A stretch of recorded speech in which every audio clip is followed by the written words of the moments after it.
Are you juggling multiple roles and feeling weighted down by guilt? Join us in this episode as we unlock the secrets to effective time management and discover how to embrace your many roles without the burden of guilt. It is interesting because we are more in control than we think. Hello, and welcome to another episode of No More Distractions podcast.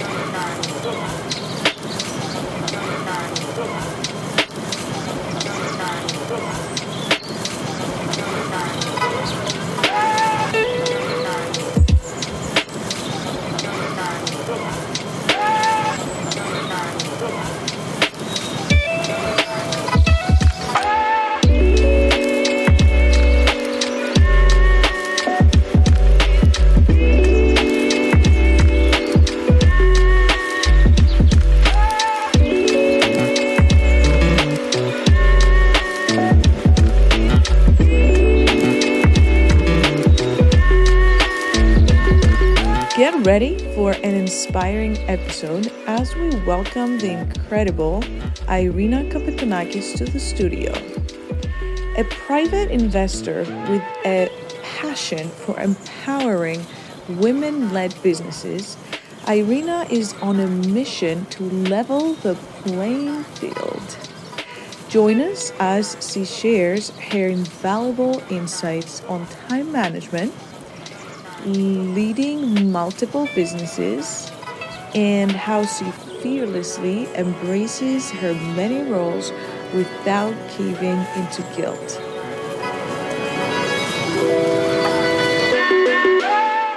Hi, all. Welcome to another episode of No More Distractions. Hi, Irina. Welcome. Thank you. Thanks for having me. Yeah, thank you so much for coming to the studio. I know it's a little bit of a hassle. It's a little far from you, but I appreciate it. You don't have to be far in New York anywhere. Yeah, I guess distance-wise yeah. to still take over an hour. That's very true. It doesn't matter. The miles don't matter.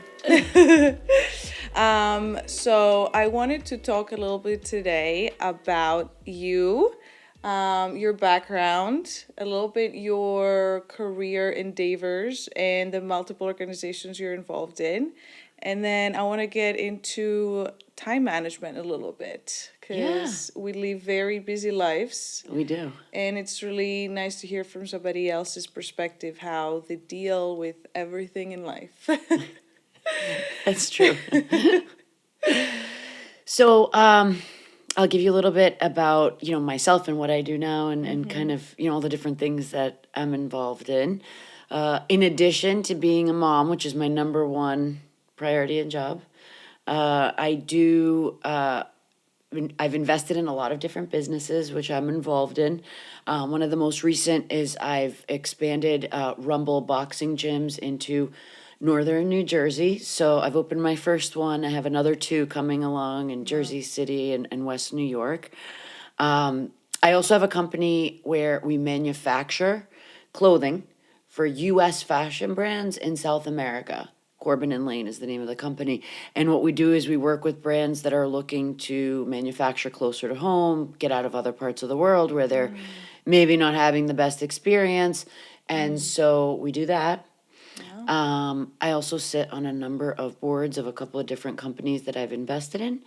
And I'm also president of the Hellenic Professional Women, which is an organization really focused on empowering women of Hellenic descent that are in a variety of different professions. Doesn't really matter what profession you are. But helping them from both a social and an educational standpoint, providing them tools and resources to really be able to expand their network. Amazing. And I'm very excited, by the way, that you opened Rumble in Hoboken because I used to live in Hoboken, and seeing like their feedback from the community is lovely. And all the different like events you're doing and collaborations and I really want to come and take a class, actually. Please. I feel like I should do that soon, yeah. And we met through the Hellenic Women Professionals Group, which is also an amazing organization that I'm really proud to be a part of. So yeah, definitely props to everything you're doing. Thank you.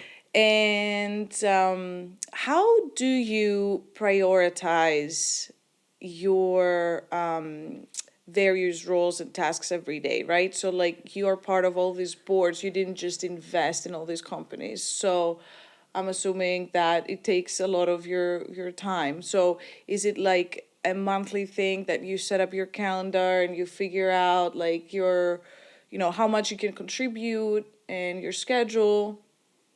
How do you do it, and are there times that you feel pretty overwhelmed with these commitments? So it's definitely been something that I've honed over time and still continue to learn and hone. But a couple of tips in terms of just managing a lot of different things. It's really about prioritization. Each week, each day, each month, each year, there's always going to be things that take priority over others, and you just have to be able to really set boundaries around what's the time commitment you're willing to give to something, where on your priority list are they. Now, there's also going to be things where they change day to day, and you have to be willing to accept that. There's some days that work takes priority over family, other days family takes priority over work, or you have to be willing to accept that the priority list changes day by day, hour by hour sometimes. And so you have to stay on top of the time management and really stick to what you need to focus on, how long you need to focus on it, and really realize, all right, well, if I have another 3 things that I need to do today, this is where this stops and when this begins. So you have to be really willing to put a time management program in place, however you do it, whether it's pen and paper, calendars, lists, things. I mean, I have like 1,000 apps on my phone that I use to try to coordinate everything. And I still screw up, but yeah, it's something that takes time, continues to evolve, and you still feel overwhelmed at times. I mean, I don't think Yeah. that that's ever going to go away because it's just human nature too.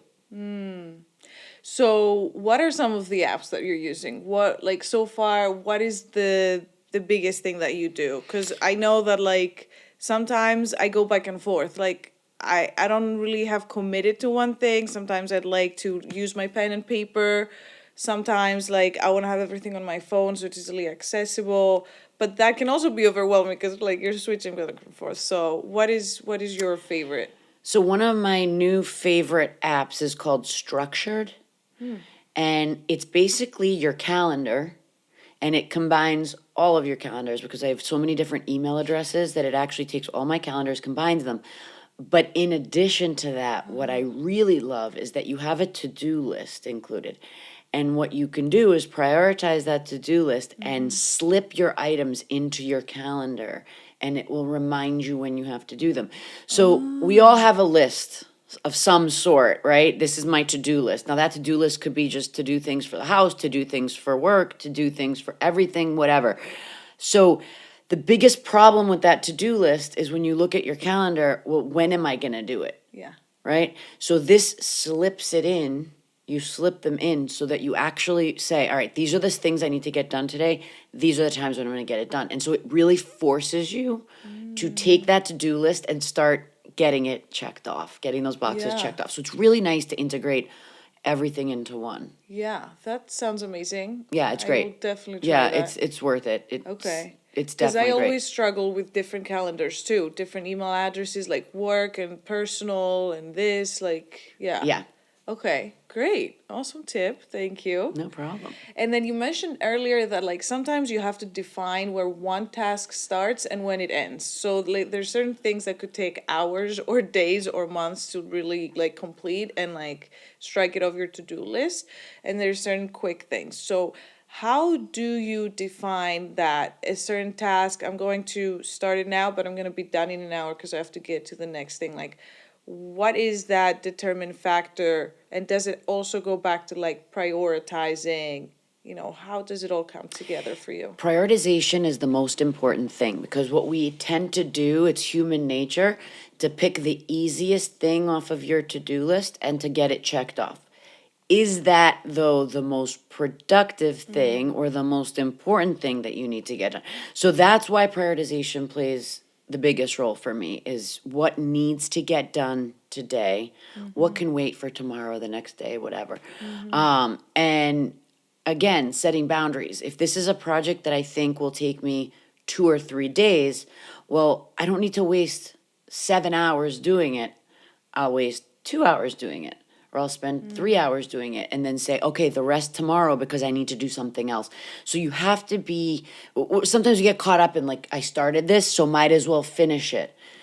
Yes, but if it's not really something that needs to be done today, but it's great that you checked it off, are there other things that you're leaving for tomorrow that should probably get done today? So you have to just weigh your options and see. It sounds like a lot of work, Yeah. but these are all decisions you make in like seconds in your head, because you know what you need to get done today. So it sounds like this is a big process, but it's really not as complicated as it sounds. Yeah. Yeah. I'm not that complicated of a person, so it's like it's really easy. I guess you just have to put a little bit of thought into it before you just go and you Yes. look at the first Yes, thing on your the to-do morning, list. and I think that's the best time. In the morning, when you're like, you get up, I don't know if you have your coffee, your tea, whatever, take like 5-10 minutes when you're just kind of planning out your day and thinking about what you need to get done. Just look at your list, kind of think about it. Some people like to do it the night before so that they don't have to wake up in the Yeah. morning and feel like, well, what do I need to do today? Whatever works for you, but know that there's a time in the day, either at the beginning or at the end, where you're setting yourself up for the day. So you know what to expect. Just so you kind of have a sense of like where you're going to go, what you're going to do, and just kind of prepare yourself. Okay. And how about your like social life and other things that are part of your lifestyle, right? Like, is that something you also put in your calendar and say, I only have Friday night and that Sunday 2 hour gap and that's it. That's all I'm going to dedicate that week. Yeah, I mean, there's some weeks that I have more free time than others, and I have to learn. You have to just know when to say yes and when to say no. And sometimes I do miss out on social things that I wish I was part of, but I just can't. Other times, I'm missing out on work things potentially because I am prioritizing social things. So you just have to weigh your options and see. And like also, we also have to live our lives. And so what do you need at this moment? Be selfish. Like if I'm in a place mentally where I just need to be around my loved ones or my friends or my family, maybe that's what I need to get me back on track to what, to get me back to 100%. So then prioritize that. That's okay. No one needs to stick to anything rigid. We're doing it to ourselves. So you're making that schedule. You're making the calendar. You're picking what you're going to do and what you're not going to do. So listen to your emotional self as well, because honestly, like if you don't pay attention to that emotional self, everything else is going to fall off the rails no matter what. So just get yourself back on track, whatever it is that you need to do that. So that's really important. I prioritize me a lot, because I do find myself in many times feeling like I'm either, overwhelmed or, feeling a certain way, not feeling 100%. So, do what you need to do to fill your cup. I think this is very, very important. And I totally agree with you on that. I think a lot of times when life just happens, we tend to forget. We forget to do those check-ins with ourselves and say, what does actually fill my cup at the moment? Or what do I need to do to get there? And especially when we have certain commitments that are really hard to say no from. Yes. So let's say there's a lot of like weddings we need to attend to 100%. or parties, birthdays, and they're all like crammed within each other. And in between we have work, we have family, and it gets so like packed. It's so much harder to find those times for ourselves. But I totally agree. We always have to prioritize that. We always leave ourselves last. Yeah. Or we tend to do it a lot. We tend to do it a lot. It's the person that you kind of, and especially as women tend to do that a lot in general, not all women. And, just in general, the women do tend to put themselves last. They usually have that role of the caregiver in many situations. And in many times we are. But, you also have to you have to be the caregiver of yourself too, to be able to care for others and, be 100% in whatever it is that you're doing. Absolutely. Totally agree. And then there's certain times that we do the best we can, we create that schedule. Like you said, sometimes we have to be flexible regardless, right? There's things that are going to come up and priorities are going to change. And there's certain weeks that work might have a priority or whatever other commitments, and we're there at that event or that meeting, and we might feel guilty that we should be somewhere else. We should be giving our attention to something else, maybe even ourselves, but most of the times I feel like it is for somebody else when we have that guilt. And I was just wondering if you ever feel this way, and what do you do to cope with that? Like, what is your coping mechanism? So I've thought about this a lot, and yes, I have felt like that many times. And it's a natural feeling to have, but I think we're conditioned to look at certain things in life as it being a finite game. So let's look at there's two ways of looking at things. You have things that you do in your life that are finite, and let's just say games. You have rules, you win or you lose, and it's over. But then there's infinite games, which are games that are not meant to win or lose, but to outlast. So when you look at the commitments you have and you look at them as finite or infinite, if you're looking at them as finite when really they're infinite, you're always going to feel like a loser. Because today I spent so many hours at work, I didn't really get to do, things at home with my family. So I lost. You didn't, though, because tomorrow's another day. You have to look at it as a long game. Life is a long game. It's not a win or lose. So if you look at it as a win or lose, every day you're going to be a loser because there's going to be something that takes your attention, maybe more. You're never going to be exactly 50%. And is 50% enough? Sometimes you need 70-30. Sometimes you need 90-10. So what is the winning combination? Is there one? No. So the goal isn't to win or lose. And we tend to look at life, many things in life, as win or lose, as finite, when they're really infinite. So we need to just change our way of thinking and say, all right, this isn't about me winning or losing today. It's about, in general, do I feel like I'm a good businesswoman? Do I feel like, in general, I'm a good mom? Do I feel like, in general, I'm a good partner? Do I feel like, in general, I'm a good friend? Whatever. Fill in the blank. If you can, in general terms, feel that way about yourself, you're winning. You're in that game to outlast. You're not there to win or lose. And every day you'll be a loser otherwise. Yeah. So it's really about changing your perspective. It's about really looking at it from a longer term perspective than the short term. The guilt will get you in the short term if that's how you continue to look at things. But is it really the end of the world if you didn't go to a birthday party, or because you prioritized something else that you had to, or you didn't go to the work event after work because you wanted to just get home? Is it the end of the world? Right. Probably not. Yeah. You're right. We usually put a lot of that pressure on ourselves. And sometimes it has to do with being a little bit of a perfectionist too, I feel like. We try to do the best, but it's almost impossible to be the best if you do like 10 different things at the same time, right? Like, and I think society has to do a little bit with that too. I feel like a lot of people that do a niche thing. So let's say somebody has decided that they're gonna be a surfer, right? And this is all they do. Every day they go surfing and they go to competitions and they're so good. But this is the only thing they do. So somebody compares themselves with that surfer, and like they can't, it's just not comparable. Yeah, I could see that point. I think that, we can be fantastic at a lot of things, but in order to do that, I think that we need to be okay with some days giving it more than others. So there are days when I need to do things at work more than anywhere else in order to stay at a certain, to do a certain thing, to stay at a certain level. And then there are other days that maybe I have other people working on things. I can lay off a little bit and do something else. And so I could still maintain doing something really well, multiple things really well. But you just have to be real with yourself about what needs your attention.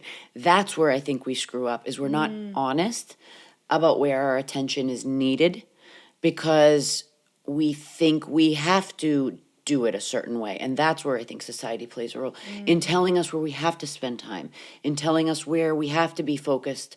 And again, different parts of society say different things. There's people that say, like, you're a working woman, you should be working just as much as a man, you should be, at the office until late because that's what you need to do. There's other people that are like, you're a mom, that should be what you do 100%. Why are you spending so much time doing work? So you're going to hear like society tell you very many things that are sometimes very contradictory. So instead of listening to society, who doesn't live in my house and who doesn't live my life, who doesn't walk my shoes, I'm going to make my choices based on what makes me feel comfortable and what I feel like is giving the proper attention to the things in my life and the people in my life. So, because again, you can always find somebody with an opinion that is different from yours. So why do I care? Right. So I've stopped, as I got older, I've stopped listening a lot to the noise, because there's noise everywhere. And that's sometimes agrees with you. Sometimes it's different from what you think. And who cares, really? Like, and I think that that's another thing too in life, to be happier. Who cares? Like, does it really matter in the end what people that I don't even really know or even sometimes care about think? Right. Like, you have to let that go. Yeah. And then you're just happier. Yeah. Yeah, that's huge. And I think for some people it's harder to do, Yep. I wish if it was that easy for everybody to just let that go, because I think that it's a huge burden that a lot of people carry. It is what other people 100% difficult. I think that even people that are feeling like they've overcome it still fall prey to it. Like, it's not something that you ever kind of like 100% overcome. I don't think there's a such thing as perfection. So you'll always kind of slip and fall in anything that you do. But I do feel like if you can at least start thinking about something, and that's what changed my mindset. I think that for me, it was about starting to plant that seed, continuing to manifest that daily, talking to people about it that are like-minded and think like that, and having that conversation, because sometimes that cements things more in your head, and finding other people that you can like surround yourself with that think like that. And then all of a sudden, over time, you start to get better at it. And I think that's the goal. Just get better at it. Right. Yeah, we need to be kind to ourselves and just go in for the journey. And what is your like wellness routine amongst all of that? What is it that you do to actually take care of yourself? How do you make sure you have a good night's sleep? There's so much going on that you attend to every week, every month, right? So how do you do that? So I need my sleep, and that's important to me. But I'm also somebody that I'm a night owl, not a morning person. There are some people out there that are like, oh, if you don't get up at 4 a.m, 5 a.m, and watch the sunrise and whatever. I don't need to see the sunrise. I don't. I will wake up, between 7 and 9, depending on the morning. And for some people, that's so late. But I get a lot done at night too. So it's like, it all balances. And by the way, it works for me. So that's, so I like to have 7, 8 hours of sleep for sure. And, then I start my day. But some of the things that I really make sure to do on a daily basis, and these are just silly little things that I do that make me feel like I can decompress. I'm in the car a lot. I drive all over the place all the time. So I like to listen to audiobooks, and a lot of them are just fiction. stories and I lose myself in the story if I'm driving for an hour. And honestly, it really decompresses me, especially if I have no calls, something I just literally lose myself in the book. I read at night before I go to bed. Another way for me to stop thinking about the things that happen during the day is reading at night and just getting myself, caught up in a book. I do like to work out, and that makes me feel better from a stress perspective, an anxiety perspective. It really does release those endorphins that I think are super healthy. And it doesn't need to be anything crazy, even if you go for a brisk walk, and it's just healthy from a psychological standpoint to release those endorphins every so often. Or a kickboxing class. Or At or a Rumble, boxing class, exactly. It just feels good to do that and to have that release. I like doing things with my friends. I like doing things with my son. I like doing things with my family and my partner and, going out to eat dinner. And again, some of those things can't always happen every single day, but I try to make sure that they're in my routine at some point when it makes sense. But yeah, you have to find enough of a balance for yourself in all of this. Yeah, absolutely. Are you more of like a summer person or a winter person? Like, what is your ideal vacation?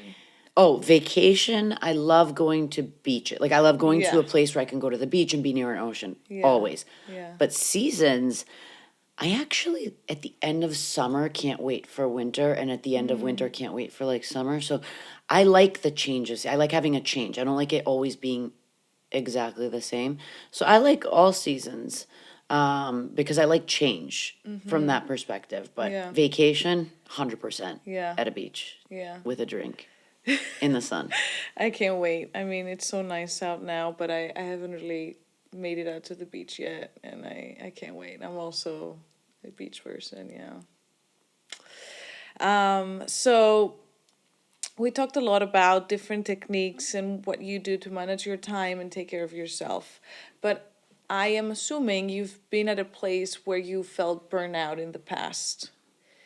What does that usually look like for you? And do you believe that you've learned from that experience and now you like cut yourself before that happens and you try to like remedy, before you reach the point that like you're totally burnt out and maybe you get sick or, don't feel well and then you can't attend anything from what you're supposed to? I am the biggest believer that you learn from your like slips and falls and your mistakes and your failures. And so I'm like the biggest failure of all time. Like I failed so many times at so many things and failed myself, or what I felt like failed myself when it came to this, and reaching a point where I just felt like burnt out or just absolutely like destroyed from many things maybe going wrong at the same time. And that just gets you and you feel so overburdened that you're like, you know what, hands up, I give up. Like, the universe is telling me like I need to stop. Like, and it's a sign. I think that failure is or that overwhelming feeling is a sign to like recalibrate. Let's like rethink what's going on here, right? And you learn from it for sure. It feels like really crap at the moment, but honestly, like it's probably going to be the best thing once you're over that hump. Every hump is like that, right? So I've had many, many times where I felt like completely overwhelmed, completely burdened, like where I'm just so down on myself. And what I do is I allow myself to feel that pity, sadness, emotional like release, whether it's like crying, whether it's just screaming, whatever it is, I let myself feel that. And it could be that just that day, it could be half a day, whatever. I feel it. And I'm okay with feeling it. I'm okay with feeling bad for myself. And I'm okay with pitying myself. I'm a victim. This sucks. My life is horrible. And, I let myself say that. But I know, though, it's not 100% true. It's just me letting myself feel that to get it all out and to just get rid of those nasty feelings and emotions that are in me. And then the next day I wake up and I say, all right, now it's time. Now, like, put your big girl panties on. And now it's time to figure out the plan of how to fix things. Because, this sounds so cliche, but it's so true. And it's come so many, in my life, I've had so many experiences that were just not so great. And when somebody tells me, this too shall pass, it's true. It does.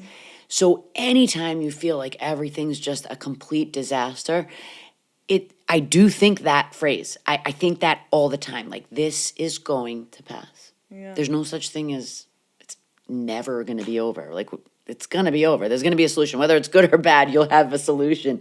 Yeah. So the next day, I sit down and I say, all right, what can be fixed? What can I do? What can I do to, like, not feel this pressure? What can I do to not feel this anxiety? Or what can I do to fix a situation?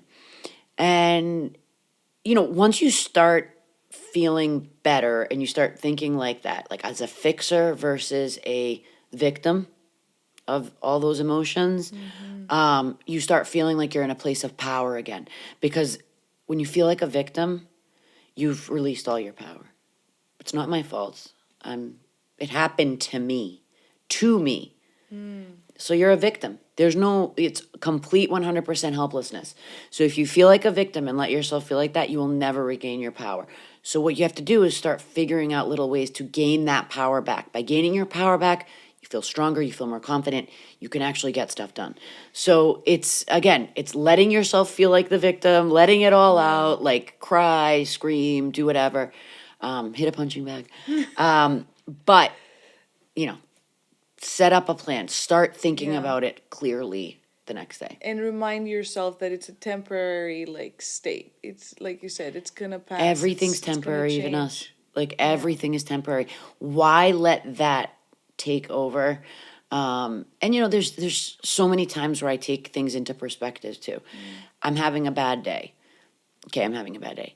There's other people having really bad days where it's not fixable. It's health related. It is, whatever. It could be so many things, but they're having really bad days. Is my bad day at that level? Probably not.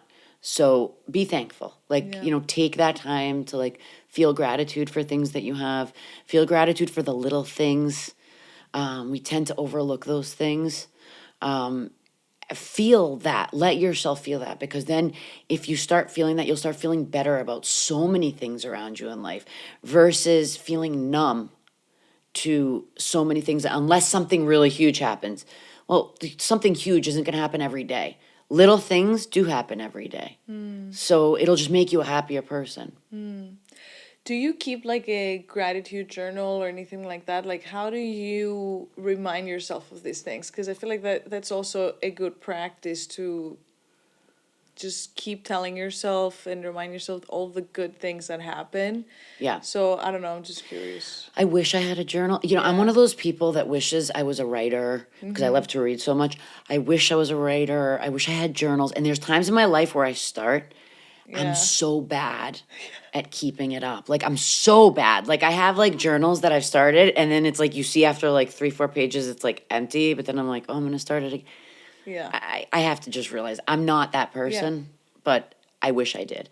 The way I tend to remind myself is, it's probably not, like, the greatest answer, but it's just kind of my own mental, like, I think a lot. I'm an overanalyzer. I'm a thinker. I allow myself to be quiet a lot and just think. I'm not one of those people that needs to tell you every single thing that's going on in my head. And so I think a lot. And because of that, I use those moments of just mindfulness that I have to focus on the gratitude, to focus on the little things, to focus on just kind of like my highs. Like, what are the highs of yesterday? What are the highs, and really just, like, look at that and appreciate it. And some days it's easier than others. Some days you're just rush. You don't have time. I get it. But try to do it the next day. You just have to, like, find, again, the balance. Like, when can you do it? But do it often enough where you start to appreciate the little things. Yeah. Yeah, and I think it helps a little bit, like, boost yourself up too, right? Gives you that little extra boost and energy and confidence to deal with all of... You're just happier. Yeah. You're just happier, and you feel like everything around you is happier because you are taking the time to really look at the wonderful things going on in your life. And we all have wonderful things going on in our lives. Even people that have really bad things going on, there's probably something that's going on that's something that they can grab onto and feel good about. Yeah. So, it just changes your whole mindset. Yeah, absolutely. So you mentioned earlier you've definitely had some not good experiences in life. I was wondering if you could share with us a moment, and it might not be the worst, during like your career, and maybe it has to do with I don't know, being in an environment that is like male dominated and you had to maybe prove yourself a different way, or it could be literally anything. This is just inspiration, but Yeah. I've been in male dominated fields pretty much my whole career until I kind of went more fully entrepreneur. I started off as an engineer and then I went into finance. I'm an engineer too. There you go. I knew I liked you a lot when I first met you. And then I went into financial services, which is, again, primarily very male dominated. In my career, I've had many instances where I felt completely defeated. And I felt, that whether it was, I've been laid off. I've had incidences with managers that were super uncomfortable, with clients that were just super uncomfortable, that put me in very awkward positions. I've, personally had situations. I mean, I've gone through a divorce while I've been still having a child and having to manage my life and work and figure out my future. So, I mean, I've had the downs. I've definitely had the downs. Prayer and reflection has been super important to me. I'm a very spiritual person. I'm a very, people might say religious. I'd like to say spiritual, but, I think that that's helped me kind of pick myself up in times of like real, kind of rock bottom weakness. And, I feel like those experiences now when bad situations happen, because your life is about good and bad, you're always going to have situations that knock you to your knees, knock you to the floor.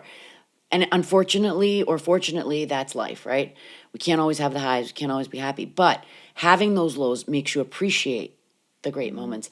And every single low that I've ever had, some of the worst lows, like, let's just say my divorce even, have taught me so much about myself, my resilience, my strength, my courage, my determination, have taught me so many lessons about life that I would never, if someone told me, could you go back and change XYZ and make it different?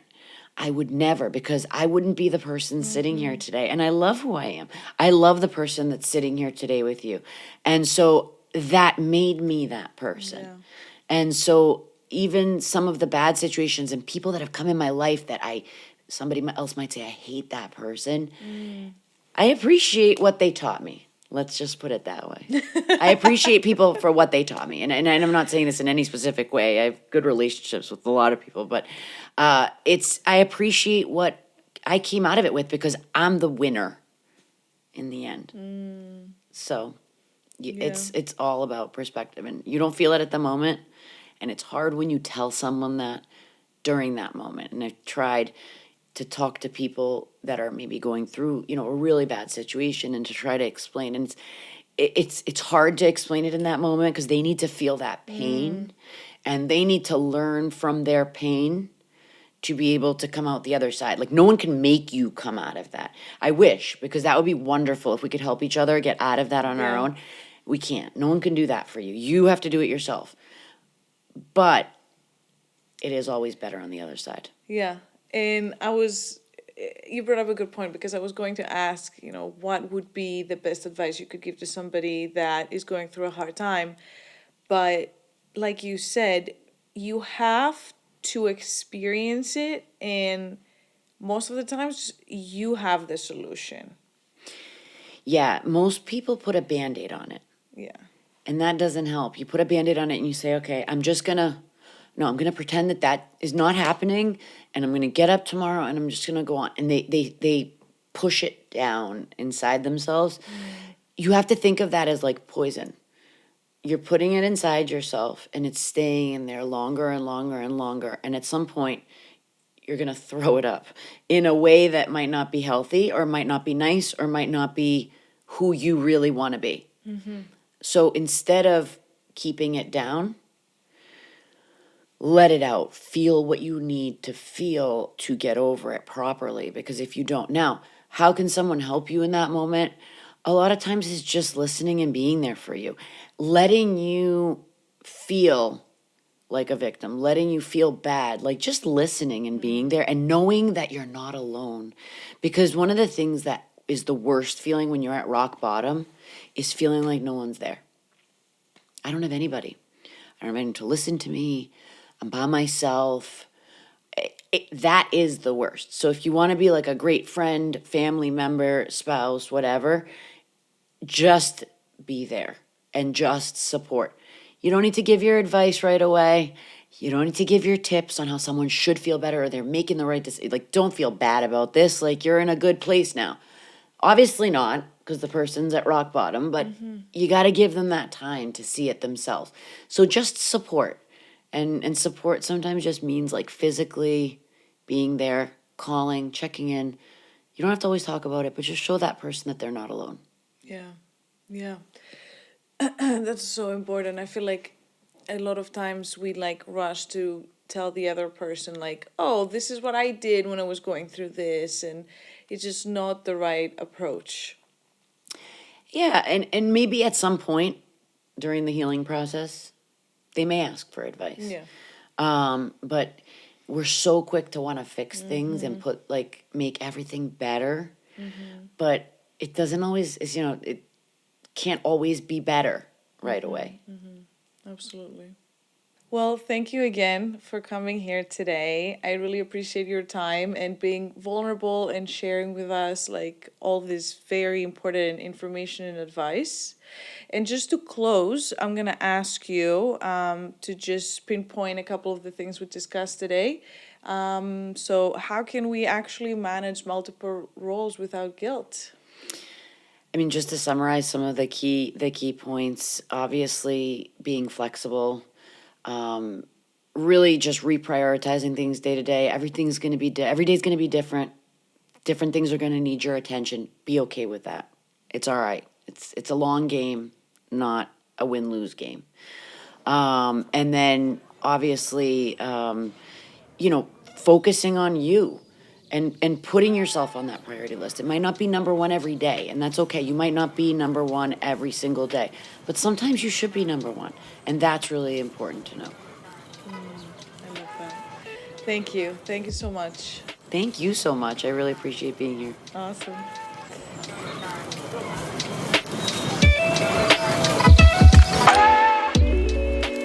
As we wrap up this episode, Irina leaves us with powerful insights to take forward.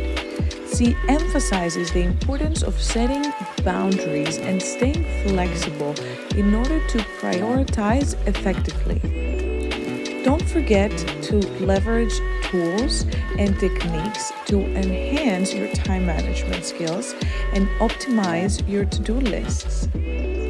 Remember, being kind to ourselves and understanding that life is a long-term game is key. Irina's reminder that each day doesn't have to be perfect, but we can strive for overall success in the long run resonates deeply. By listening to ourselves and setting up for each day, we can prevent overwhelm and truly being present.